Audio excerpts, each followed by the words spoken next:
खामोशियाँ आवाज़ है, तुम सुनने तो आओ ज़रा। Hello my YouTube family, welcome to my channel calm and strong mind. आज ना मुझे अपने लाइफ का कुछ मोमेंट्स याद आ गया जिससे मैंने काफ़ी कुछ सीखा है और जो मैं आपसे शेयर कर रही हूँ। शायद आप में से किसी एक के भी काम आए तो मुझे बहुत खुशी होगी। क्यों लाइफ में खामोशियों का बहुत इंपॉर्टेंस है। नाउअडेज तो हर जगह इतना क्योस है, अंदर भी बाहर भी। जब हम किसी से अटैच होते हैं ना, हाँ मैं इस अटैचमेंट का ही नाम दूंगी क्योंकि attachment and attraction, they are the series which help you in finding true love and sometime finding in yourself too. मैं ना आपको एक इंसिडेंट बताती हूँ। एक बार मैं एक एग्जाम सेंटर पे थी, हमारे एग्जाम्स 2 शिफ्ट में हो रहे थे और बीच में एक ब्रेक था।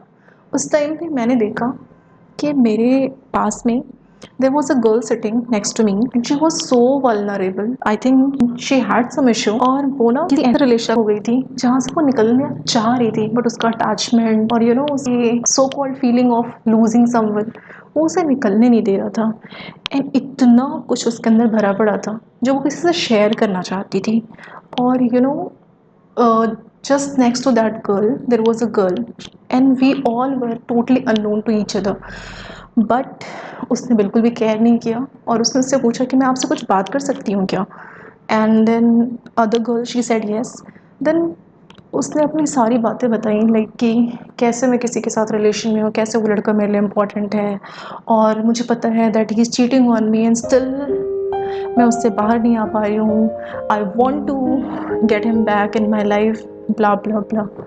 और इन सब को देख के मैंने बस एक ही चीज़ सीखी है ना कि लाइफ में ना आप कभी किसी को इतनी इम्पोर्टेंस मत दो कि वो आप पे बैकफायर हो जाए।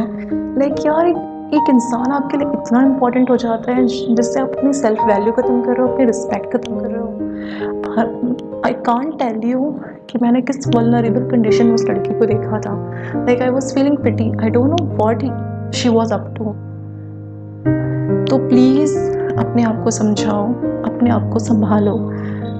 यू नो वॉट, लव होती है लाइफ में, love is a beautiful feeling, but उस लव को, इस फीलिंग को किसी इंसान के साथ आप जब अटैच कर देते हो ना, उसके बाद उसकी पूरी मीनिंग ही बदल जाती है। इसलिए मैंने अपनी इस